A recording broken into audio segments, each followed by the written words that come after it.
Hey guys, welcome to Sky World. When US President Joe Biden lands in London next week, his British counterpart, Prime Minister Rishi Sunak, might summon a smile at how much US-UK relations have improved since he came to office in October of last year. Once described as the special relationship.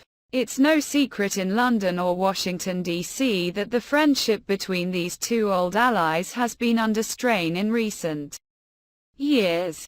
People on both sides of the Atlantic point to multiple events in modern history. Failures in Iraq, the Obama administration's perceived preference for other European allies, differing economic paths, the turbulence of the Trump administration. However, one event in British political history stands above all others when it comes to relations with the rest of the world: Brexit. CNN spoke with multiple British and US officials, who were not permitted to speak on the record, to understand how the relationship between these two partners has evolved in the aftermath of the United Kingdom's 2016 decision to leave the European Union. The UK's standing in the world has long been defined by its closeness to America, a US administration official told CNN.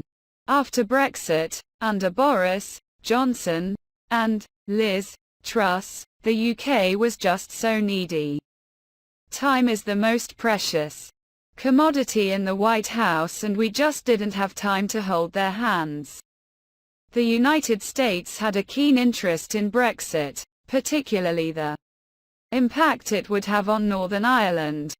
Earlier this year, world leaders traveled to Belfast to celebrate the 25th anniversary of the Good Friday Belfast Agreement. The peace deal, which former U.S. President Bill Clinton helped to broker, largely brought an end to decades of sectarian violence in the province. Brexit, many feared, would disrupt the delicate balance in Northern Ireland due to its unique position as the only part of the United Kingdom sharing a land border with the EU. Reaching a practical version of Brexit for Northern Ireland was a priority of then Prime Minister Theresa May's government. She negotiated a deal that would have solved lots of practical problems, but failed to get her plan through the UK Parliament. Johnson, her successor, agreed something called the Northern Ireland Protocol, which, it turned out, was insufficient and risked falling apart by the end of his premiership, with London and Brussels unable to agree on how to implement it. Finding a way through on Northern Ireland was a key international priority for the Biden administration.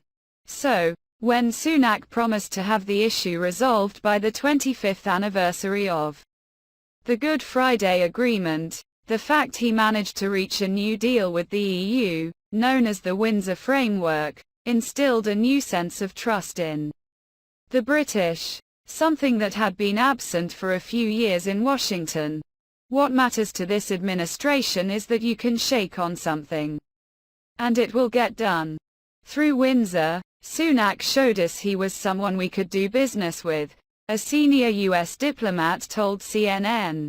This is what the US wants from the UK, and other allies, in 2023.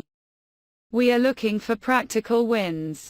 Where we are globally with Ukraine and the economy, this is not a time for grand pronouncements but pragmatism and getting the job done. Real roll your sleeves up politics, the administration official said. Multiple US officials echoed this sentiment, making comparisons between small but practical achievements versus grand ambitions like a free trade deal. A priority of both Truss and Johnson, that was never likely to happen.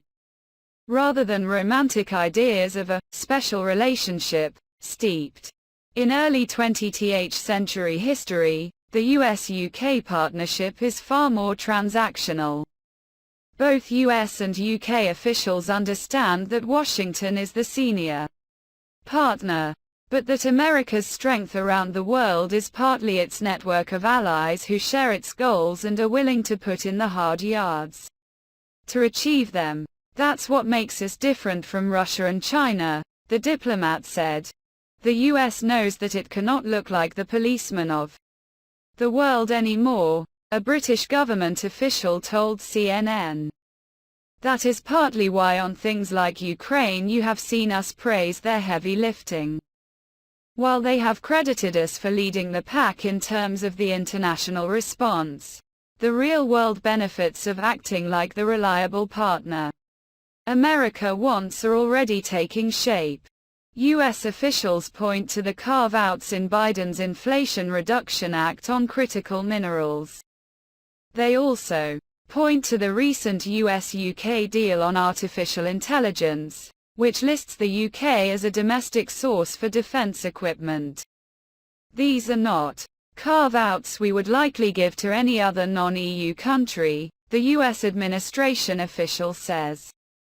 Others said that the sequencing of Biden's visit to the UK next week, ahead of other European partners, will have been carefully considered.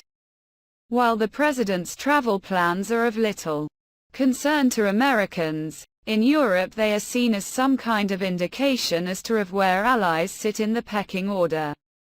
US officials deny that this is true, but that they say they are aware of its significance in Europe. The thawing in relations has been evident behind closed doors in the relationship between Secretary of State Antony Blinken and UK Foreign Secretary James Cleverly. Not only do both men speak warmly of one another and share many world views, but officials working for the pair say that life has become significantly easier over the past 12 months.